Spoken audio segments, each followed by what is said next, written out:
नमस्कार, आपके साथ मैं हूं सुखवीर। आप देख रहे हैं आपका अपना चैनल भिवानी हलचल। सबसे पहले एक नजर आज की न्यूज हेडलाइंस पर। राज्यसभा सांसद किरण चौधरी ने चौधरी बंसीलाल को बताया हरियाणा का निर्माता व विकास पुरुष। कक्षा 11वीं तथा 12वीं के पाठ्यक्रम में शामिल होगा योग। बकाया बिल भरने के लिए बिजली विभाग ने बनाई सरचार्ज माफी योजना। इनेलो महिला इकाई की प्रदेश प्रभारी सुनैना चौटाला पहुंची भिवानी, दिया चौधरी देवीलाल के जन्मदिवस का निमंत्रण। सब्जियों के दाम छू रहे आसमान।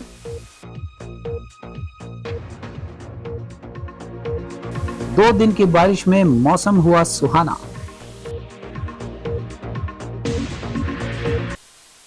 अब खबरें विस्तार से। राज्यसभा सांसद किरण चौधरी ने हरियाणा के पूर्व मुख्यमंत्री चौधरी बंसीलाल की 99वीं जयंती पर उनके पैतृक गांव गोलागढ़ पहुंचकर उसे पुष्पांजलि अर्पित की। उन्होंने कहा कि चौधरी बंसीलाल हरियाणा प्रदेश में विकास पुरुष कहलाए, जिन्होंने दक्षिणी हरियाणा के मरुस्थलीय क्षेत्रों में पानी पहुंचाने का कार्य करते हुए प्रदेश में सड़क व बिजली पहुंचाने की अहम भूमिका निभाई। उन्होंने बताया कि राजनीति में भ्रष्टाचार व अपराधीकरण रोकने के लिए संविधान के 130वें संशोधन विधेयक 2025 के पारित होने से देश की जनता को भ्रष्ट नेताओं से छुटकारा मिलेगा। वहीं राष्ट्रीय खेल प्रशासन विधेयक 2025 से खेलों में पारदर्शिता व जवाबदेही बढ़ेगी। राज्यसभा सांसद किरण चौधरी ने चौधरी बंसीलाल की 99वीं जयंती पर उनके पैतृक गांव गोलागढ़ में पहुंचकर पुष्पांजलि अर्पित की। उन्होंने कहा कि चौधरी बंसीलाल हरियाणा में विकास करने में कभी भी पीछे नहीं रहे। उन्होंने यहाँ के विकास में कोई कसर नहीं छोड़ी। इस मौके पर किरण चौधरी ने केंद्र सरकार द्वारा लाए गए ऑनलाइन गेमिंग बिल को लेकर कहा कि इससे देश के युवाओं को सही दिशा मिलेगी और जो युवा मार्ग भटककर ऑनलाइन गेम की लत में पड़ गए थे उससे छुटकारा मिलेगा। किरण चौधरी ने कहा कि देश के 50 करोड़ के लगभग डीमेट अकाउंट बने हैं, जिनसे ये युवा ऑनलाइन गेमिंग के दुष्प्रभावों से बच सकेंगे। उन्होंने कहा कि राष्ट्रीय खेल प्रशासन विधेयक 2025 के तहत खेलों के क्षेत्र में पारदर्शिता के चलते बिल लाया गया है और उनका नाम हमेशा हरियाणा के इतिहास में स्वर्ण अक्षरों में लिखा गया है और आने वाली जो पीढ़ियां हैं वो उनको हमेशा जो है स्मरण करेंगी, क्योंकि जब हरियाणा की बागडोर उन्होंने संभाली तब हरियाणा क्या था और उनके रहते रहते गांव-गांव के अंदर उन्होंने सड़क पहुंचाई, घर घर के अंदर लट्टू पहुंचाए और हमारे सारा ये इलाका जो है लिफ्ट इरिगेशन के ज़रिए जो है पानी पहुंचाया उस इलाके में। गेहूँ उगी जहाँ पर लोगों ने कभी दाने नहीं देखे थे, वहाँ पर जो है ये सारे काम हुए। तो वो चौधरी बंसीलाल जी की तो सोच बहुत बहुत आगे की सोच थी, 100 साल आगे की सोचा करते थे। चाहे हॉस्पिटल हों, चाहे कॉलेजेस हों, हर एक के बारे में जो है उन्होंने पूरा काम करा हरियाणा में। और आज इसलिए हरियाणा के अंदर उनको लोह पुरुष, विकास पुरुष जो है कि वो जो है उपाधि जो से है उनको माना जाता है और सारे लोग इस बात को जानते हैं। जो विरोधी भी हैं वो भी इस बात को समझते हैं। ये स्पोर्ट्स को नियंत्रण करने के लिए हम लोग लेकर आए हैं ये बिल। मोदी जी का ये खास वो था कि आपने देखा कि ये दुकानें बनी हुई थी। BCCI जो है ये क्रिकेट एसोसिएशन है, इसके जो है मेंबर बना रखे हैं। कोई अपना जो है घर का कोई नौकर है, कोई तेली है, कोई ड्राइवर है, कोई फला है, कोई दिखड़ा है, अपने मर्जी से चलाते थे। इतना इतना रुपया जो आता था वो कहाँ गया जाता था कोई पूछ नहीं सकता था। अब ये जो है नियंत्रण के साथ होगा और ये सारे पुश्तों पर पुश्ते जो हैं ये चलती आती थी। करोड़ों अरबों रुपए क्रिकेट एसोसिएशन के आप जानते हो। हमारे हरियाणा का तो इतना बड़ा दुर्भाग्य है कि यहाँ पे चेयरमैन रहा हुआ है और फिर ये उसके बाद इसका छोरा रहा हुआ है। एक यहाँ पर हमारे इलाके के अंदर एक स्टेडियम तो बन जाता जो नेशनल स्तर पर होता, वो नहीं बनाया। एक हमारा कोई खिलाड़ी ऐसा नहीं हुआ जो, हमारे तो खिलाड़ियों की ज़मीन है ये, एक खिलाड़ी जो नेशनल स्तर तक के ऊपर क्रिकेट खेल सकता। सबको गुमराह करके झूठ बोल बोल के वो आगे करा। अब इनकी दुकानें जो हैं वो इस बिल के ज़रिए इस ऐसी जितने भी फेडरेशन हैं उनकी दुकानें बंद हो जाएंगी। नंबर 1। नंबर 2, ऑनलाइन जो बिल, ये ऑनलाइन गेमिंग आपने देखा किस तरह से ये नौजवान जो पीढ़ी है उसको लुभाने के लिए, और आप जानते हो बेचारे जो बच्चे हैं उनको लत बहुत जल्दी लग जाती है।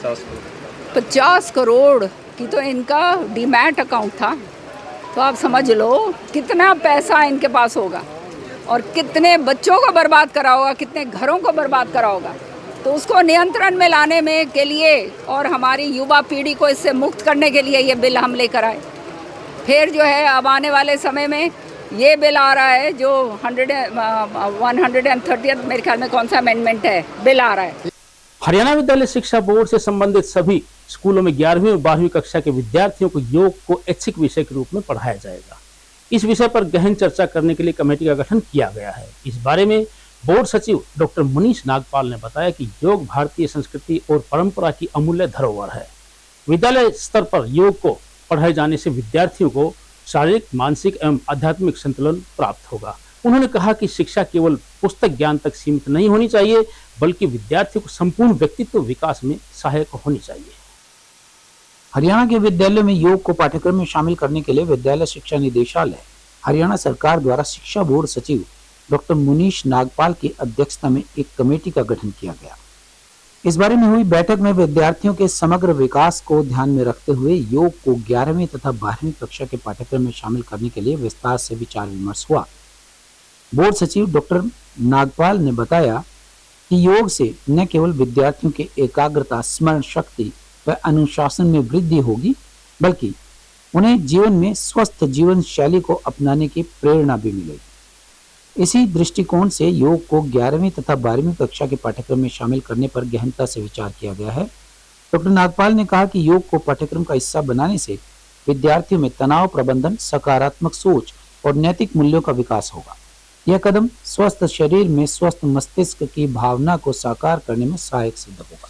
बताना चाहूँगा कि डायरेक्टर सेकेंडरी एजुकेशन हरियाणा की ओर से निर्देश प्राप्त हुए थे, जिसमें कि हरियाणा सरकार द्वारा एक कमेटी गठित की गई थी। उसमें board of school education Haryana के सचिव के तौर पर मेरी अध्यक्षता में कमेटी गठित की गई और इसमें रजिस्ट्रार है हरियाणा योग आयोग और SCERT के जो उसमें डायरेक्टर हैं, तो उनको सदस्य के रूप में नामित किया गया था। इसमें 11वीं और 12वीं कक्षा में योग को ऐच्छिक विषय के रूप में शामिल करने के बारे में ये उद्देश्य से बैठक का आयोजन किया गया था।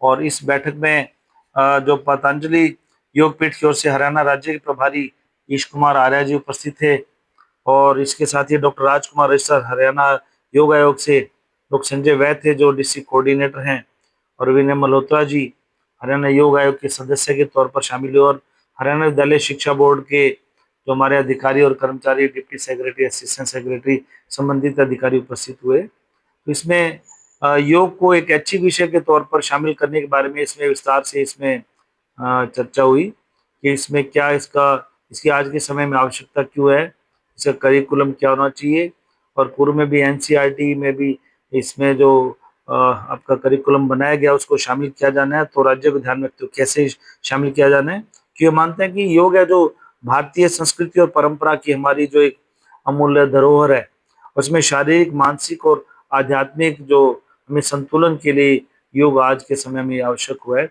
इसमें विस्तार से इसके बारे में चर्चा की गई ताकि बच्चों में योग के बारे में प्रचार प्रसार को बढ़ावा मिले, शैक्षिक तौर पर भी बच्चे इसमें आगे बढ़े और इसमें स्वस्थ जीवन व्यतीत करें, तनाव रहित जीवन है वो व्यतीत करें।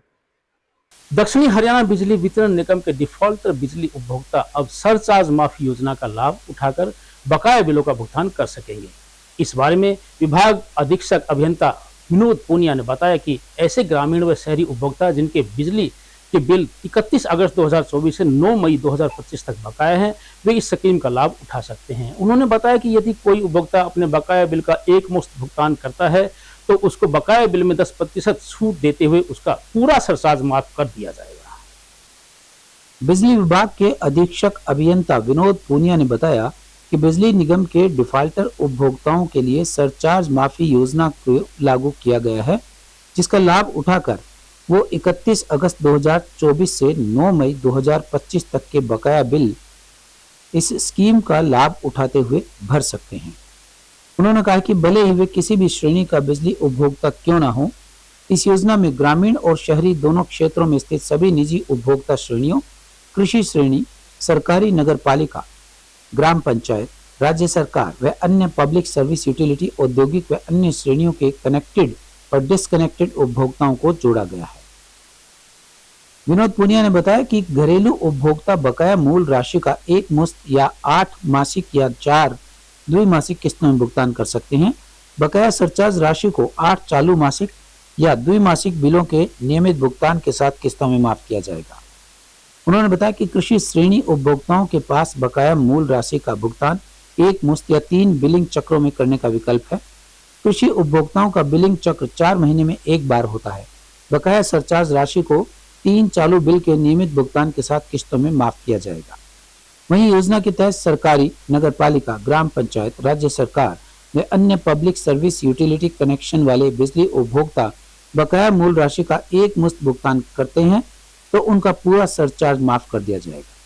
वहीं औद्योगिक और अन्य श्रेणियों के उपभोक्ताओं को कुल मूल राशि के साथ 50% अधिभार राशि का एक मुश्त भुगतान करने पर शेष 50% अधिभार राशि माफ कर दी जाएगी। जो है आपका अगस्त 2024 के बाद और मई 2025 तक जिसने अगर कोई बिल नहीं भरा है तो उसमें जो हमारे बिल में जो सरचार्ज लगता है वो सरचार्ज हम माफ़ करेंगे, जो कि पूरे के पूरे 100% सरचार्ज जो घरेलू जो उपभोक्ता हैं उनके लिए है एक मुश्त पैसा भरने में, और जो गवर्नमेंट के भी कनेक्शंस हैं या फिर जो है हमारा पंचायत के कनेक्शंस हैं वो भी एक मुश्त भरने पे हम उनका जो है 100% सरचार्ज माफ़ करेंगे।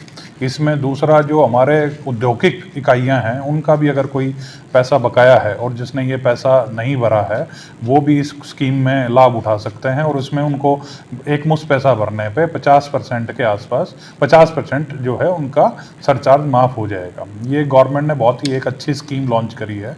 इसमें जिसके भी जो बकाया बिल हैं, जिन्होंने पिछले एक साल से अगस्त 2024 से लेकर और मई 2025 तक जो नहीं पैसा भरा है तो उसका वो एक मुश्त पैसा भर देंगे हम, उसमें DHV उनका सरचार्ज माफ़ कर देगी।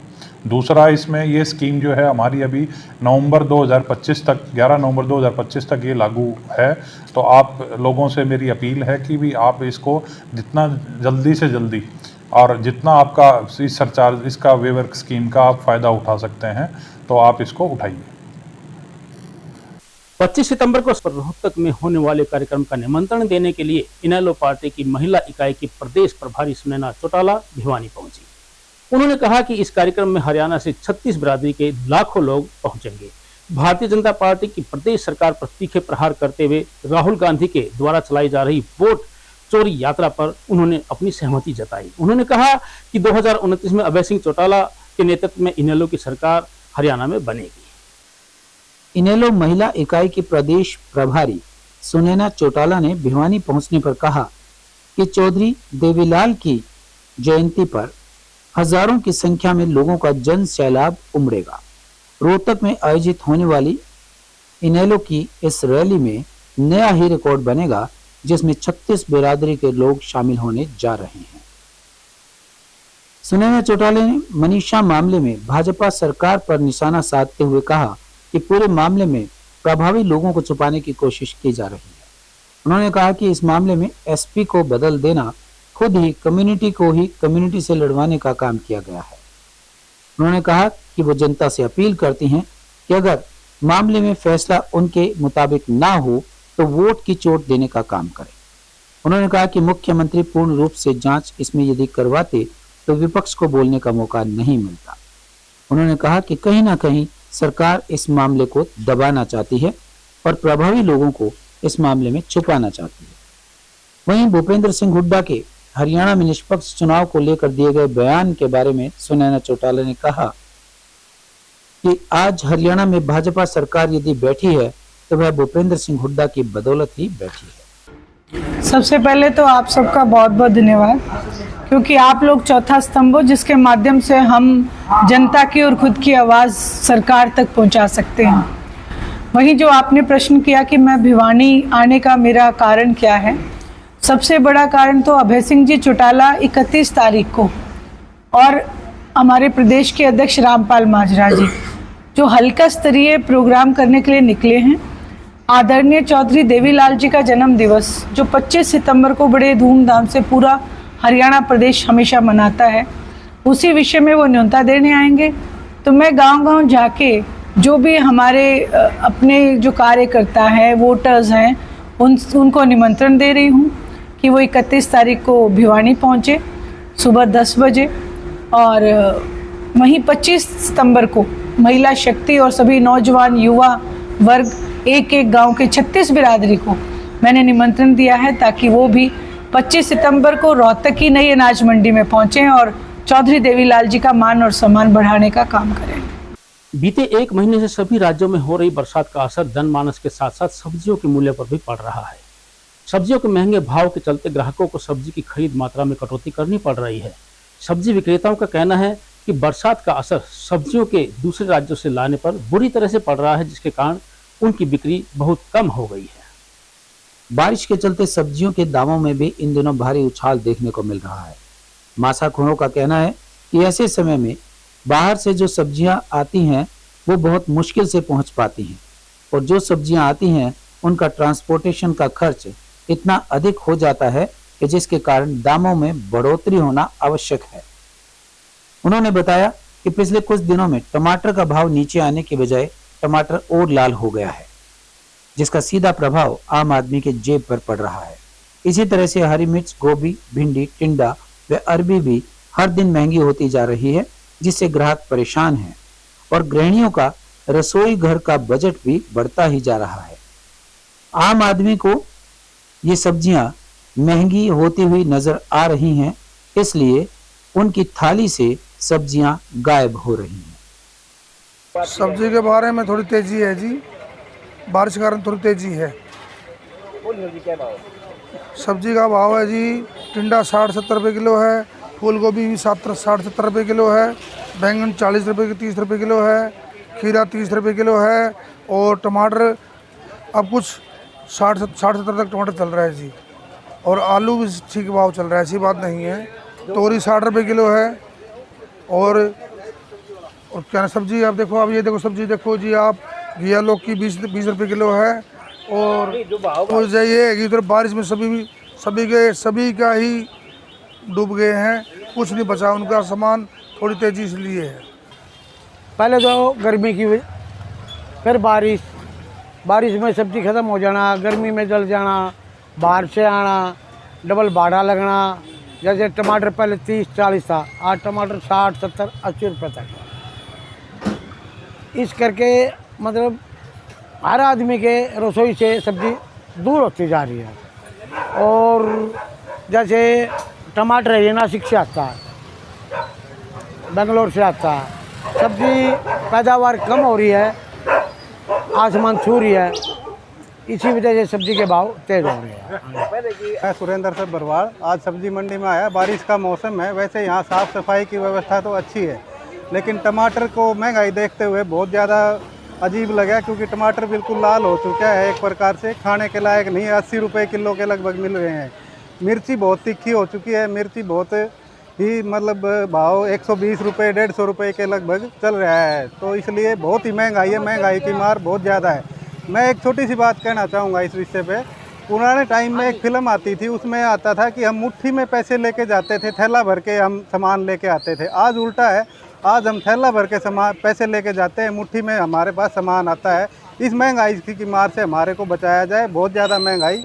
भाव तो सर मौसम के अनुसार घटते बढ़ते रहे हैं, कोई खास भाव को नॉर्मल से चल रहे हैं। जो बाहर की जो सब्जी आती है ना जी, जैसे टमाटर है, अभी यहाँ से टमाटर अपने है नहीं, बारिश में ख़त्म हो गया, तो बाहर से टमाटर आता है। टमाटर थोड़ा है 40-50 रुपये, कोई खास को नहीं, 50 रुपये सा नॉर्मल सा रहा है जी किसी को, और सब नॉर्मल भाव है जी, इसे कोई खास तेजी को नहीं मंडी में आज के लिए। मंडी में व्यवसाय की बात की जा रही, पहले की अपेक्षा है मन 30 साल हो गए जी देखते मंडी में। ईब एक नंबर की व्यवस्था हो रही है जी, बढ़िया एक नंबर की साफ़ सफाई हो रही है। चौकड़ दू कितने गंद कचरा को नहीं, सरकार ने कह दो, चाहे DC साहब के आदेश हों, चाहे हमारे सुपरवाइजर साहब ने लगा रखे हों, चाहे सेक्रेटरी साहब ने लगा रखे हों, 7-8 कर्मचारी मंडी में लाग रहे, और सफाई की एक नंबर की व्यवस्था बना रखी, चाहे आप चौकड़ दू घूम कर आप देख सको।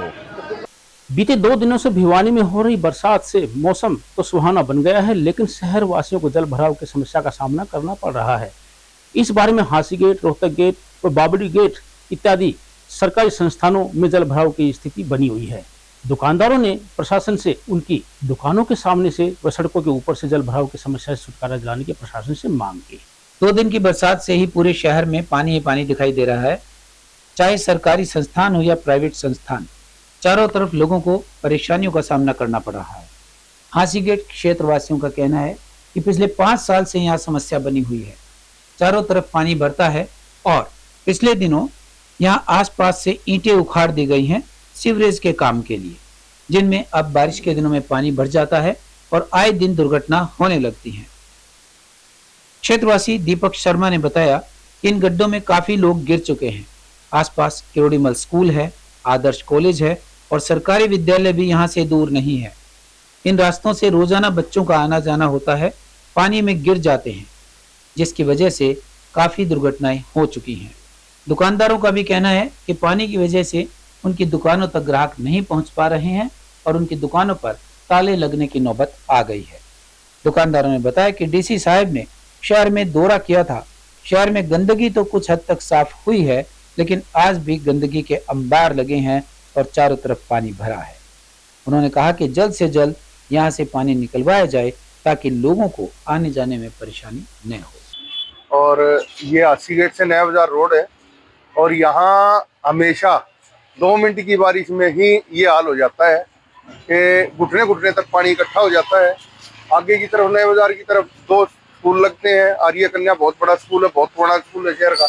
बच्चे परेशान होते हैं, कभी कभी इस पानी में गिरते हैं और बुजुर्ग आने जाने में इतनी तकलीफ में जिसकी कोई, आप देख सकते हो कि किस तरीके से यहाँ मतलब छोटे बच्चों से लेके बुजुर्ग से लेके आम बड़ा व्यक्ति भी कितना परेशानी से पानी से निकलता है। इधर की तरफ आदर्श कॉलेज लगता है, बहुत बड़ा कॉलेज है, शहर का नामी गिरामी 2 बड़े स्कूल है, किरोड़ीमल स्कूल है, केएम स्कूल। तो लेकिन लगभग 1 महीने पहले जब बरसात शुरू होनी थी, उससे पहले हमने गुहार लगाई थी नगर परिषद से। चेयरमैन साहब को बोला गया था कि ये समस्या, इसका समाधान कराओ, परंतु आज बारिश जाने को है, सावन निकल गया, भादवा आ गया और भादवा भी अब खत्म हो जाएगा, लेकिन इस समस्या का समाधान ना चेयरमैन साहब ने कराया ना एमएलए साहब ने कराया। सिर्फ वोट के टाइम आ जाते हैं, वोट के समय वोट से ही, ये काम के नाम पर कुछ भी नहीं है। मैं गांव ढाणा नरसान से आता हूं जी। यहाँ किराए पे दुकान ले रखी है और पानी भरने से यहाँ कोई कस्टमर वगैरह नहीं आता। तो 5-6 साल हो गए यहाँ देखते हुए।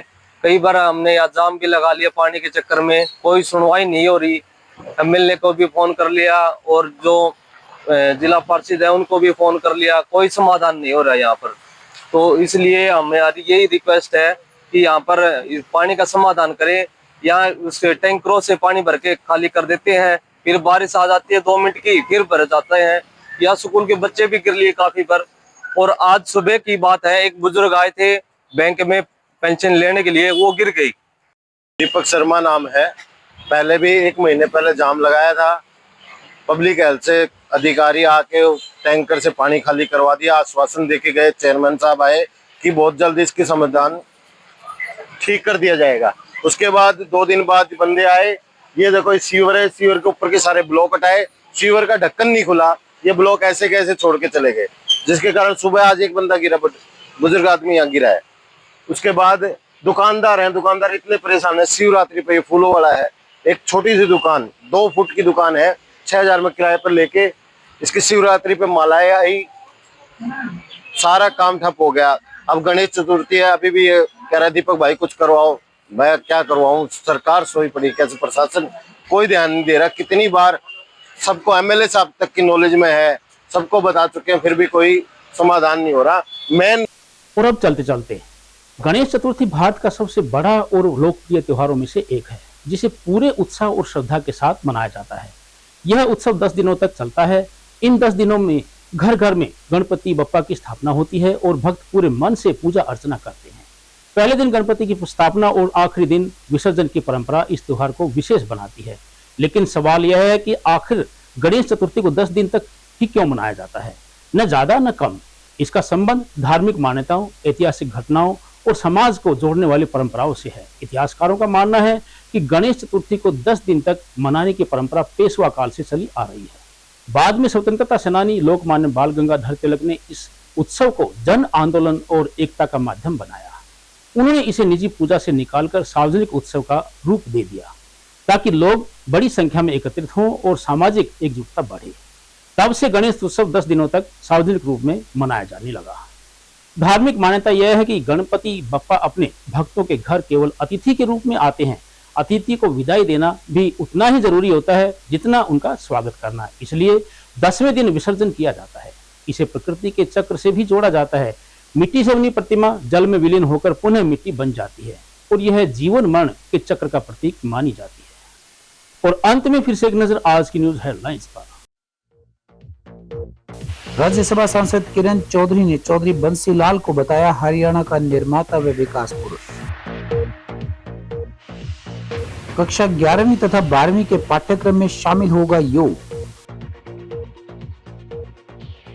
बकाया बिल भरने के लिए बिजली विभाग ने बनाई सरचार्ज माफी योजना। इनेलो महिला इकाई की प्रदेश प्रभारी सुनैना चौटाला पहुंची भिवानी, दिया चौधरी देवीलाल के जन्मदिवस का निमंत्रण। सब्जियों के दाम छू रहे आसमान।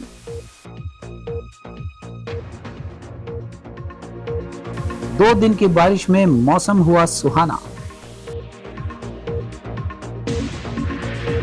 अब मुझे दीजिए इजाजत। देखते रहिए आपका अपना चैनल भिवानी हलचल।